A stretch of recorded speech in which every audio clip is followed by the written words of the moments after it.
Phone tapping కేసులో SIT దర్యాప్తు ముమ్మరమైంది. BRS అధినేత కేసీఆర్ ఓఎస్డీ రాజశేఖర రెడ్డిని సిట్ బృందం 2 గంటల పాటు ప్రశ్నించింది. రాజశేఖర రెడ్డి స్టేట్మెంట్ సిట్ అధికారులు రికార్డ్ చేశారు.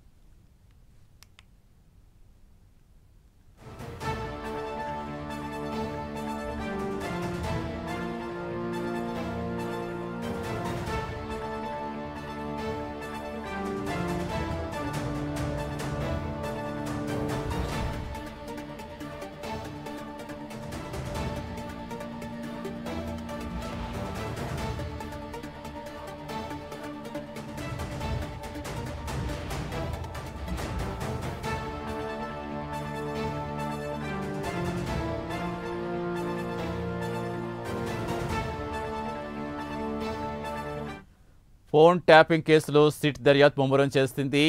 కేసీఆర్ ఓఎస్డీ రాజశేఖర రెడ్డి 2 గంటల పాటు ప్రశ్నించింది సిట్ బృందం. పూర్తి సమాచారం ఇచ్చేందుకు మా కరెస్పాండెంట్ కుమార్ జరుగుతుంది. ఎస్ కుమార్, మళ్ళీ ఫోన్ ట్యాపింగ్ కేసులో సిట్ విచారణ వేగవంతం చేస్తుందా? తాజాగా రాజశేఖర విచారణ ముగిసినట్టేనా, ఇంకా కొనసాగిస్తుందా?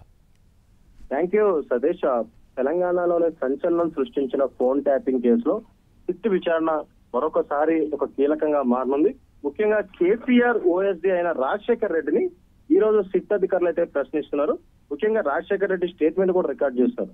గతంలో ఏదైతే ఈ ఫోన్ ట్యాపింగ్ కి సంబంధించి అనేక మందిని విచారించి వాళ్ళ స్టేట్మెంట్లు రికార్డ్ చేయడం జరిగింది. అలాగే ఆ తర్వాత రాజకీయ నాయకులకు సంబంధించి కూడా స్టేట్మెంట్ రికార్డ్ చేయడం జరిగింది. ఇప్పుడు తాజాగా మరికొన్ని రోజుల పాటు ఏదైతే ఫోన్ ట్యాపింగ్ కేసు ఒక చిన్న బ్రేక్ పడిందని చెప్పొచ్చు. ఎప్పుడైతే ప్రభాకర్ రావు విచారణ తర్వాత ఇటు సుప్రీంకోర్టులో కేసు వేసిన తర్వాత ప్రస్తుతం అదైతే పెండింగ్ లో పడింది.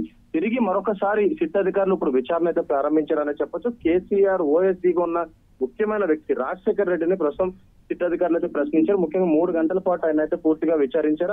అతని స్టేట్మెంట్ కూడా రికార్డ్ చేశారు. ఫోన్ ట్యాపింగ్ కేసుకు సంబంధించి అంటే గత బీఆర్ఎస్ హయాంలోనే ఈ ఫోన్ ట్యాపింగ్ జరిగిందంటూ కూడా ఇటు కాంగ్రెస్ ప్రభుత్వం ఆరోపిస్తున్న నేపథ్యంలోని దానికి సంబంధించి విచారణ చేపట్టారు. అసలు ఓఎస్డీగా కేసీఆర్ కు ఉన్న సమయంలోని అతను ఎలాంటి ఆదేశాలు ఇచ్చారు, అలాగే ఈ ఫోన్ ట్యాపింగ్ సంబంధించి రాజకీయ అంటే బీఆర్ఎస్ కు సంబంధించిన అగ్రనేతలు ఎవరైనా ఉన్నారనే దానిపై ప్రస్తుతం విచారణ కొనసాగింది.